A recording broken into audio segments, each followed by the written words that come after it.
చేయొద్దని లేవనెత్తడం అనేది కరెక్ట్ అది. ఓకే, కాబట్టి వెంకట్ గారు ఒక నిమిషం సత్యం గారు ఒక నిమిషం. వెంకట్ గారు ఏంటి మీ కాంగ్రెస్ మంత్రులు ఓఎస్డీలు తర్వాత రోహిన్ రెడ్డి లాంటి వాళ్ళు మరి ఎప్పుడు ఆయన 24 hours రేవంత్ రెడ్డి వెనకే కనిపిస్తారు, ఆయన ఎక్కడ ఏ ప్రోగ్రాంలో ఉన్నా ఆయన కనిపిస్తాడు. ఆయన కూడా ఈ తుపాకీ ఆ విషయంలో వివాదాస్పదం ఎందుకు అవుతుంది, అసలు ఏం జరుగుతుంది? సార్ ఒక విషయం ఏంటంటే, సరే బీఆర్ఎస్ పార్టీ ఒక పర్సెప్షన్ బిల్డ్ చేసింది, దాంట్లో కొన్ని పాత్రలను క్రియేట్ చేసింది, సర్కమ్స్టాన్సెస్ థింగ్స్ ని బేస్ చేసుకుని మనం నేను మీరు రోహన్ రెడ్డి గారి మాట వాడారు కాబట్టి నేను చెప్తున్నా. సుమంత్ గారి విషయాన్ని కాదు, వాళ్ళ సుస్మిత పటేల్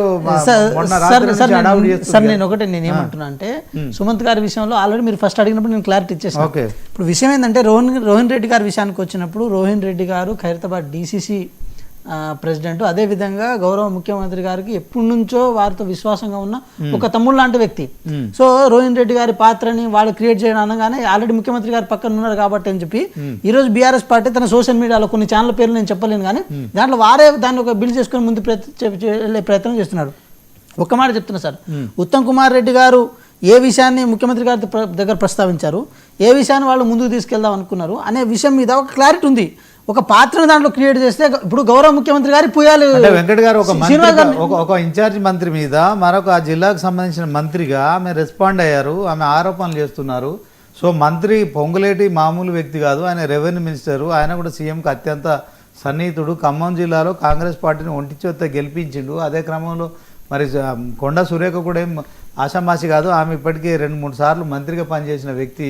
సో ఇలాంటి వాళ్ళ మధ్యన మీరు ఇలాంటి ఆ ఆరోపణలు కావచ్చు, కాంగ్రెస్ ప్రభుత్వాన్ని కావచ్చు, కాంగ్రెస్ పార్టీకి ఇది ఎలాంటి ఇంపాక్ట్ ఉంటుంది, దీన్ని ఎట్లా చూస్తారు చెప్పండి? శ్రీనివాస్ గారు మీడియా దాకా వచ్చి సోషల్ మీడియాకు వచ్చి కాంగ్రెస్ పార్టీ ఎన్నికలకు పోతలేదు, ప్రజల్లో వ్యతిరేకత ఉందని ప్రతిపక్షాలు చేస్తున్న విమర్శలకు మంత్రులే ఆ విధంగా వాళ్ళు మాట్లాడి వాళ్ళ వాదనను వినిపిస్తుంటే బహిరంగంగా దీన్ని ఎట్లా చూడొచ్చు?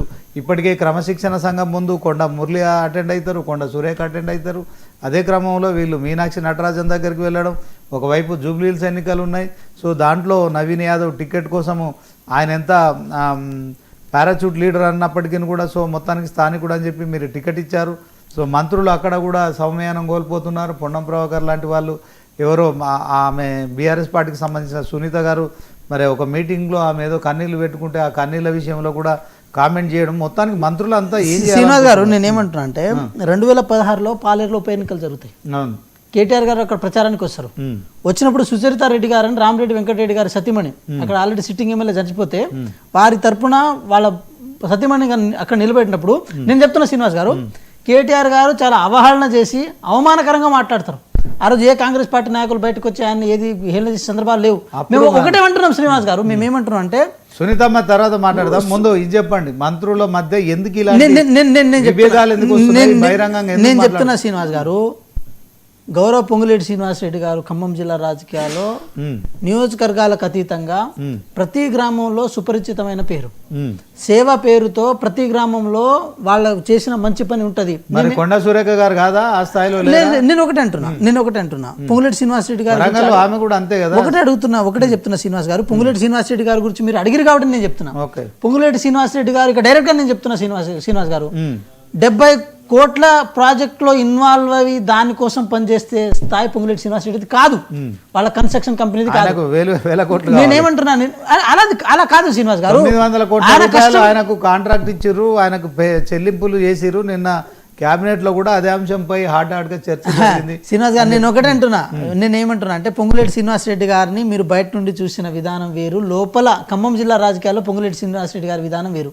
పొంగులేటి శ్రీనివాసరెడ్డి గారు ఒక వరంగల్ ఇన్ఛార్జ్ మినిస్టర్ గా తీసుకున్న అసైన్మెంట్ అని చెప్తున్నా అంటున్నానండి. 50 కోట్లకు 70 కోట్లకు నేను పోటీ పడడం అవును వాస్తవం కదా శ్రీనివాస్ గారు, పోటీ పడుతుంది నాకు సంబంధం లేదంటున్నా.